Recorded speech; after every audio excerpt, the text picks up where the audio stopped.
Director Puri జగన్నాథ్కు special fans ఉంటారు. ఏ విషయంపై అయినా తన అభిప్రాయాన్ని సూటిగా చెప్తూ ఉంటాడు పూరీ. కరోనా టైం నుంచి పూరీ మ్యూజింగ్స్ పేరుతో యూట్యూబ్లో పలు అంశాలపై మాట్లాడుతూ ఆడియన్స్ను ఆకట్టుకుంటున్నాడు పూరీ జగన్నాథ్. తన సినిమాలతో ఎలాగైతే ప్రేక్షకుల్ని మెప్పించాడో దీంతో కూడా అలానే యూత్ను అట్రాక్ట్ చేస్తున్నాడు. పూరీ మ్యూజింగ్స్ కి కూడా ఓ సపరేట్ ఫ్యాన్ బేస్ ఉంది. ఆయన ఏ టాపిక్ మీద మాట్లాడినా ఎంతోమంది ఫాలోవర్లు దాన్ని వినడానికి ఆసక్తిగా ఉంటారు. రీసెంట్గా పూరీ ఈగో అనే విషయంపై మాట్లాడాడు.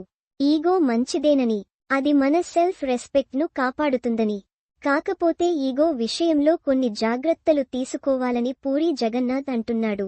అందరం నా బ్రెయిన్లో ఉన్నది నేనే కదా అనుకుంటారని, కానీ కాదని, మన లోపల ఇంకొకడుంటాడని, వాడి పేరే ఈగో అని, ఇది మొత్తం రన్ చేసేది వాడేనని, ఓవర్ థింకింగ్ ప్రైవేట్ లిమిటెడ్కు వాడే సీఈఓ అని, ఎవరైనా నీమీద జోక్ వేస్తే వాడు అనవసరంగా హర్ట్ అవుతాడని, ఎక్కడ లేని కోపమొస్తుందని, కోపంలో వాడోదో డెసిషన్ తీసుకుంటాడని పూరీ చెప్పాడు.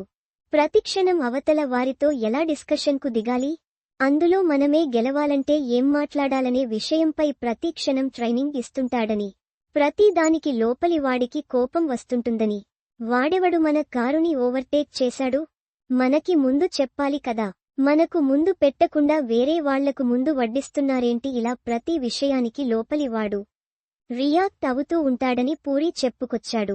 ఈగో వల్ల ఎన్నో గొడవలవుతాయని, అలా అని మన ఈగోని తీసేయలేమని, వాడు మన తోడబుట్టిన తమ్ముడులాంటి వాడని, మనతోనే ఉంటాడని, కొంచెం లోతుగా ఆలోచిస్తే ఈ ఈగో బ్రదర్ మంచివాడేనని, మన ఆత్మాభిమానాన్ని కాపాడుతూ మనం ఎవరి ముందు తలవంచకూడదని, తగ్గకూడదని కోరుకుంటూ ఉంటాడని, కాకపోతే వాడి వల్ల మనల్ని ఎంతో ఇష్టపడే వాళ్లు కూడా బాధపడతారని, ఫ్యామిలీలోని వాళ్ళు, తల్లిదండ్రుల్ని కూడా ఈ ఈగో దూరం చేస్తుందని, అందుకే ఈగోని దాచమని చెప్తున్నాడు పూరీ.